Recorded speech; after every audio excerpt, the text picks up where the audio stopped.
Again, students, this is our question. A very good morning to you.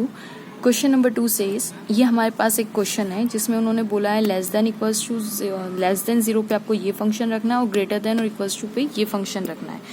अब पहले function की इन्होंने differentiability 0 पे टेस्ट करने के लिए बोली है, लेकिन हम पहले कंटिन्यूटी चेक करेंगे. ओके, तो पहले कंटिन्यूटी चेक करते हैं. Let's say we have what function we have F of X is equals to X square and x plus 2 where x is less than 0 पे आपको चेक करना है और ग्रेटर देन इक्वल्स टू पे ये वाला फंक्शन रखना है. ओके, अब यहाँ पे ध्यान से देखिए, ये मेरी 0 नंबर लाइन है, ये मेरा लेफ्ट हैंड साइड होगा और ये मेरा RHL यानी राइट हैंड लिमिट. 0 से जस्ट नेगेटिव मतलब ये वाला पार्ट, 0 से जस्ट पॉजिटिव मतलब ये वाला पार्ट, 0 से जस्ट बड़ा, 0 से जस्ट छोटा.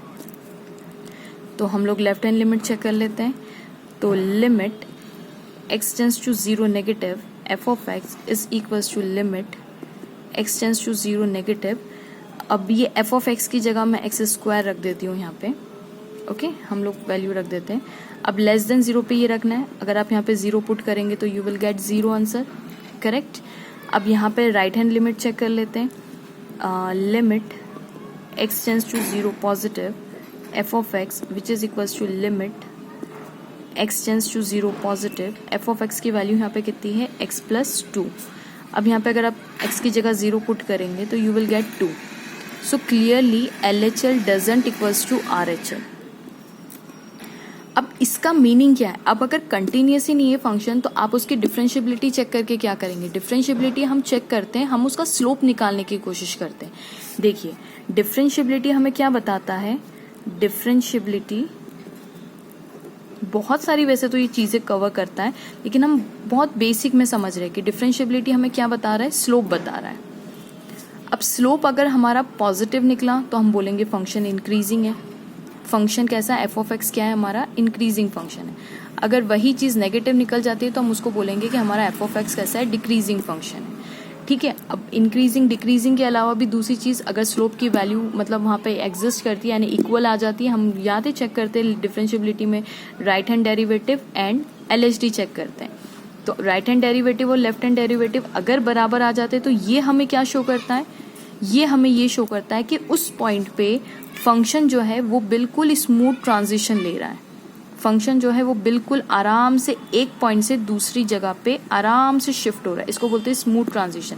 ऐसा नहीं हो रहा कि एक मान लीजिए एक लाइन है और लाइन से सडनली ऐसा हो गया तो आप क्या इसको एक, ये आपको दिख रहा है कि ये x वाली लाइन है, y is equals to x line है, और ये आपको दिख रहा है y is equals to x square है मान लीजिए. तो आप देख रहे हैं कि ये लाइन कैसी है? यहाँ से ऐसा सीधी लाइन आ रही है और सडनली ग्राफ ऐसा सडनली टर्न हो गया. तो इस पॉइंट पे हम जानते हैं कि डिफरेंशिएबिलिटी एग्जिस्ट नहीं करेगी. क्यों? क्योंकि आप इस पॉइंट की LHD निकालेंगे तो यहाँ पे कुछ और वैल्यू आएगी और यहाँ पे कुछ और ग्राफ की वैल्यू आएगी. इसका मतलब there is not a smooth transition. Graph ने सडनली एक पॉइंट से दूसरे पॉइंट पे जंप कर लिया. जैसे मान लीजिए ग्राफ अगर यहाँ पे वैल्यू मान लीजिए थोड़ी देर के लिए f डैश x की वैल्यू यहाँ पे आती है 1. ये हमारा LHD पार्ट है. इसको मैंने LHD माना और इसको मैंने RHD माना. और RHD पार्ट यानी ये वाला पार्ट, ये हमारा हम थोड़ी देर के लिए मान लेते हैं RHD पार्ट है और ये हमारा LHD पार्ट है. ओके, अब RHD पे मान लीजिए मैंने बोला f डैश x की वैल्यू 3 आ रही है. तो आप देखिए कि इसका स्लोप 1 दे रहा है, इसका स्लोप 3 दे रहा है. तो बीच की वैल्यूज कहाँ गई? एकदम से ग्राफ ने 1 से एकदम 3 पे जंप कर लिया. तो बीच का हमारे पास कोई वैल्यू का हिसाब किताब ही नहीं है. कहाँ गई सारी values? So that's why function differentiable नहीं होगा. उस पॉइंट्स की डिफरेंशिएबिलिटी हमें हर पॉइंट की कहीं ना कहीं वैल्यू देके जाती है. वो ग्राफ लिंक बताती है कि ग्राफ का हर पॉइंट एक दूसरे से लिंक है. लेकिन यहाँ पे तो एक 1 पॉइंट के बाद एकदम सडनली 3 पॉइंट आ गया, तो सडन वे में ग्राफ का चेंज होना, तो फिर इस ग्राफ का बिहेवियर इस रीजन में कैसा रहा हम नहीं बता पाएंगे. ठीक है, मतलब इंक्रीजिंग रहा, डिक्रीजिंग रहा, या स्लोप बिल्कुल ही 0 रहा, तो हम कुछ भी इस बारे में बता नहीं सकते. ठीक है, तो इसका मतलब यहाँ पे डिफरेंशिएबिलिटी नहीं प्रूव होगी. यहाँ पे ये ग्राफ ना कंटिन्यूस है तो डिफरेंशिएबिलिटी तो आपको चेक करने की जरूरत ही नहीं है. तो अब हम इसको ग्राफ से समझते हैं. देखिए, ये मेरा जो ब्लैक लाइन वाला ग्राफ है ये y is equals to X square वाला ग्राफ है. करेक्ट है, y is equals to X square है. ठीक है, यहाँ पे ये पूरा मैंने बना लिया है. ठीक है, ये एक्स स्क्वायर ये पूरा है मेरे पास, और ये x प्लस 2 एक लाइन होगी तो जो 0 से नहीं पास होगी. अगर आप x की वैल्यू 0 रखते हैं तो y की वैल्यू 2 आनी चाहिए. तो देखिए y इक्वल्स टू 2, ये देखिए मेरा कौन सी, ये वाली लाइन कौन सी, जो ब्लू वाली से बनाई है मैंने, आपको शायद दिख रही हो, ये ब्लू वाली लाइन है मेरी। तो ये लाइन कौन सी है मेरी, x + 2 = y है, ठीक है। अब मैं फंक्शन के अकॉर्डिंग इसको प्लॉट करती हूँ। तो मैंने फंक्शन के अकॉर्डिंग देखा, फंक्शन बोल रहा है कि <0 पे x, देखिए <0 इक्वल टू नहीं है, तो <0 पे x², तो x = 0 यानी ये वाला पॉइंट है।